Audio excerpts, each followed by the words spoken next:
মোটামুটি এই সাইডটা ভালোই লাগতেছে, সামনে ওই সাইডের ট্যাঙ্কগুলো রয়েছে। আজকের ওয়েদারটা মানে এত জোস লাগতেছে সকালবেলা, আর রোদ্রের যেই তেজ আর কি বুঝতে পারতেছি আজকে দুপুরের দিকটা খুবই ভয়াবহ হবে ট্যাঙ্কের পানির হিটিং অবস্থাটা। তার জন্য আমার কি করতে হবে, উপরে হাফ হাফ ডেকে দিতে হবে প্রত্যেকটা ট্যাঙ্ক। এখনই দেখেন রোদ্রের যে অবস্থা, আমার হাতের কালার বোঝা যাচ্ছে না, ছায়া মধ্যে দাঁড়িয়ে আছি। মানে আজকে 3-4 দিন যাবৎ প্রচন্ড রোদ্র উঠতেছে। এখন বিশেষ করে যাদের ছাদের উপরে সেট আপ আছে ওদের খুবই সমস্যা হবে। তার জন্য আপনারা ঢেকে রাখবেন, অথবা হচ্ছে যদি আপনাদের আশেপাশে কলা গাছ থাকে, কলা গাছের পাতা যেটা আর কি আমরা ডাগা বলি, ডাগা কেটে প্রত্যেকটা ট্যাঙ্কের পানির উপরে ভাসিয়ে দিবেন, তাহলে কিন্তু আপনারা রক্ষা পাবেন।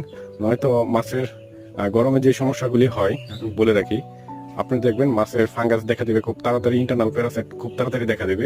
এটা গরমের মধ্যে মানে এটা অতিরিক্ত হিটিং হওয়ার কারণে